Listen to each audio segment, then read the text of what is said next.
A very good morning, children. Welcome back to our online video class. Children, today we are going to start our second term portion, Unit 5, the Delhi Sultanate. So, before getting into the lesson, let's know about the famous personality which is given in your book. So, the first at the top of the page, a lady standing with the sword. Who is she?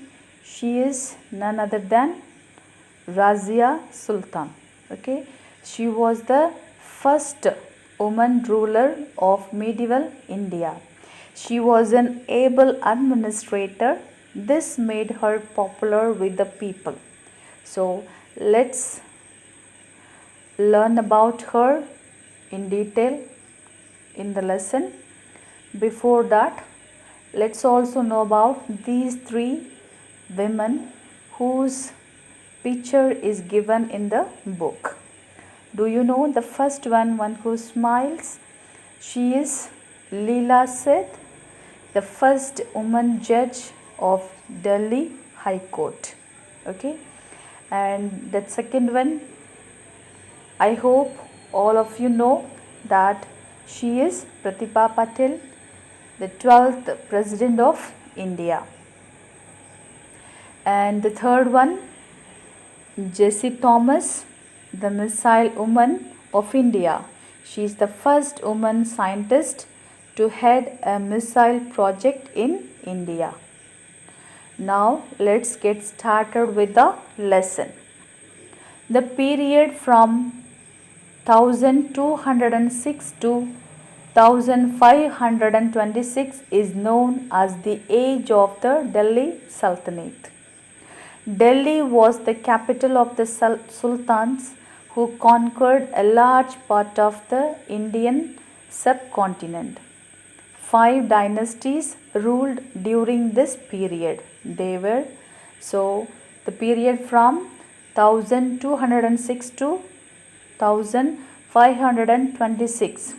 Between these years were known as the age of the Delhi Sultanates because the Delhi Sultans were ruling India. Okay, so 5 dynasties ruled during this period.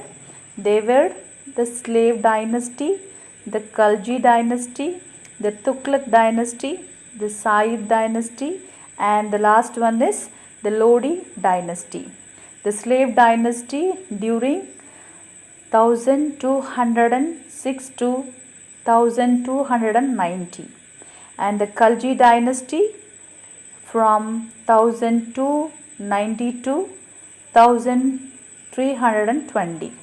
Tughlaq dynasty, they were ruling from 1320 to 1414, and the Said dynasty 1414 to 1451, and the last one, the Lodi dynasty, were ruling from 1451 to 1526. Now we are going to know about the first dynasty, that is Slave dynasty. The rulers of this dynasty were called slaves or Mamluk sultans. Okay, so the Slave dynasty or the rulers of the dynasty were called slaves or Mamluk sultans. Mamluk in Arabic means owned. Iltutmish and Balban were slaves of Qutbuddin Aibak, who himself was a slave of Muhammad Ghori. So they were the slaves to the someone. So here Iltutmish and Balban were slaves of Qutbuddin Aibak. Already Qutbuddin Aibak was slave to Muhammad Ghori. So they were called slave dynasty. So they were slaves. So the first one, let's see about Qutbuddin Aibak from 1206 to 1210. So hardly 5 years he was ruling the country. Qutbuddin was the first ruler of the slave dynasty. Who was the first ruler of the slave dynasty? Qutbuddin Aibak. Okay. So Muhammad Ghori had left him in charge of the territories he had conquered in India. So just Muhammad Ghori left Qutbuddin as in charge of the territories he had conquered in India.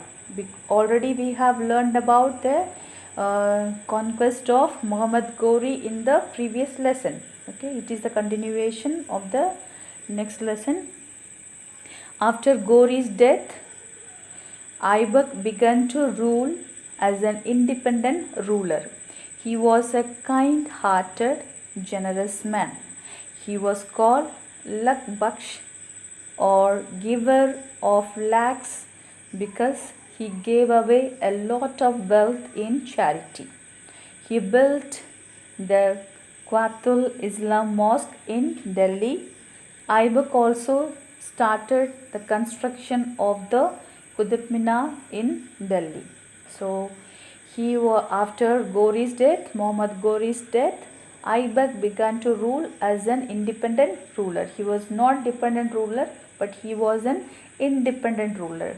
He stood by his own leg. He was a kind-hearted and generous man. Okay, he was called Lak Baksh. Why he was called? Because he gave away a lot of wealth in charity. So he helped a lot to the poor people. So he gave away a lot of wealth in charity. He built the Qatul Islam Mosque in Delhi.